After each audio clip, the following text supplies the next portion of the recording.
I mean, how did you feel when it took over? When everybody started making people wear $500 flannel shirts for photo shoots instead of what they already had on of flannel shirts. You know, like when they were flannel was going down the runways and it was the Seattle sound. Honestly, your podcast. I wore back in 92, 93 when I got out of high school, started working for contractors, and I wore army boots to work, and I wore flannel shirts in the winter, and I'm like, God, I used to wear that stuff all the time for work. Yeah. Yeah. It was what you guys had to wear, right? I mean, it was cold. It was, and you need a pair of boots that's going to last. I mean, a pair of real, honest to goodness, army boots that will last. I've still got a pair that are like 30 years old. You should see them. But when everybody was coming up here and trying to sign everyone, and you got a little silly for a while. Yeah, I bet. And so I don't really call that ironic. I don't know if it's like what the term would be for making fun of yourself kind of idea, but that's where I'm going. The whole point of mockery. I think it's irony. Self irony, yeah. It's not going to be making fun of like the whole the look what the cat colored in is definitely paying tribute to the music because I love it so much. It is what makes me have a good life. And grunge has been the secondary thing to me because of my world, So it's a tribute. And kind of a little bit of irony.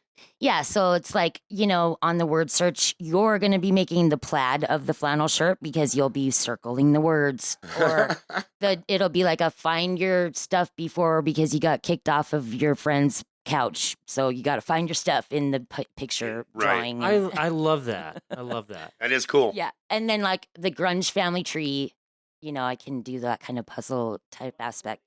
It reminds me of the attitude of hype. I don't know if I was actually going to bring that up. I watched the movie because doing my research, I had to watch Singles and Hype for the first time.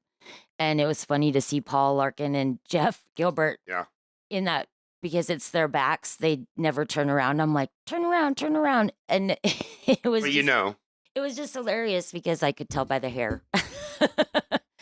But they even said, on that movie, it was like documentary. It was kind of like, yeah, we didn't really like everybody coming up here and taking over, But all the while, there was also this group of people that went down to LA at the same time. Same thing. Which was Duff. He said, I heard. And then my husband was one of those. Gunner went down. Tommy. Yeah. So the metal people kind of went down to LA to try to get signed, some people. But then the other people kind of stayed up here and did get signed. And it was kind of like, crap. I don't remember.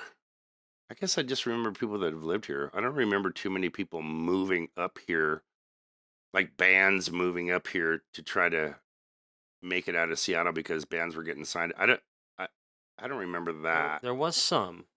Probably. Yeah. I guess I wasn't paying attention because I was just trying to. You're doing your thing. Trying to do my thing. Yeah. And they probably were just new people to the scene and. You guys would have welcomed them in no matter what anyways, probably. I don't think so. I think you're not giving yourself enough credit. I think you did. I don't